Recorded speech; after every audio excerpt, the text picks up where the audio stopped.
Aam Aadmi party സ്വന്തം നിലയ്ക്ക് തോറ്റ ഒരു തെരഞ്ഞെടുപ്പ് എന്ന നിലയ്ക്ക് തന്നെയാണ് ഞാൻ ഇതിനെ വിലയിരുത്തുന്നത്.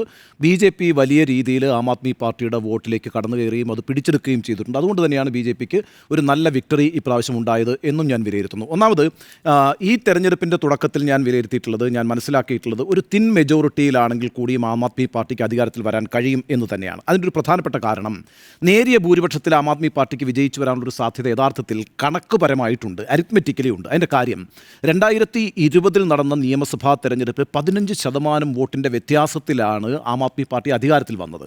അതുമാത്രവുമല്ലല്ലോ, സീറ്റിൻ്റെ വ്യത്യാസം നോക്കൂ, 8 സീറ്റ് മാത്രമാണ് ബി.ജെ.പിക്ക് ഉണ്ടായിരുന്നത്. ബി.ജെ.പിക്ക് അധികാരത്തിൽ വരണമെങ്കിൽ എത്ര സീറ്റ് വേണം? 36 സീറ്റ് വേണം. അപ്പോൾ 28 സീറ്റുകൾ ബി.ജെ.പി വർദ്ധിപ്പിക്കണം. പ്ലസ് 15% വ്യത്യാസം എന്ന് പറയുമ്പോൾ അതിൻ്റെ ഒരു 50% മതി, ഒരു 8% വോട്ട് വർദ്ധിപ്പിക്കണം. അപ്പോൾ ഈ 8% വോട്ട് വർദ്ധിപ്പിക്കുക, 28 സീറ്റുകൾ അധികമായി നേടുക, ഇത് ഒരു തിരഞ്ഞെടുപ്പിൽ അത്ര എളുപ്പത്തിൽ സംഭവിക്കാവുന്ന ഒരു കാര്യമല്ല. അതുകൊണ്ട് ആ രീതിയിൽ അരിത്മെറ്റിക്കലി ആം ആദ്മി പാർട്ടിക്ക് ഒരു എഡ്ജുണ്ട് എന്നുള്ളതാണ് ആദ്യമായിട്ട് ഞാൻ വിലയിരുത്തിയിട്ടുള്ളത്. നമുക്കറിയാമല്ലോ, ഇപ്പോൾ 2004 ബി.ജെ.പി ഇന്ത്യ ഷൈനിങ് എന്ന് പറയുന്നൊരു ക്യാമ്പയിനുമായിട്ടാണ് വാജ്പേയിയുടെ നേതൃത്വത്തിൽ, അദ്വാനിയുടെ നേതൃത്വത്തിൽ ദേശീയ തെരഞ്ഞെടുപ്പിനെ നേരിട്ടത്. 1998 മുതൽ 2004 വരെ ബി.ജെ.പി രാജ്യം ഭരിക്കുന്ന സമയത്ത് വിസിബിളേ ആയിരുന്നില്ല കോൺഗ്രസ് എന്ന് പറയുന്നത്.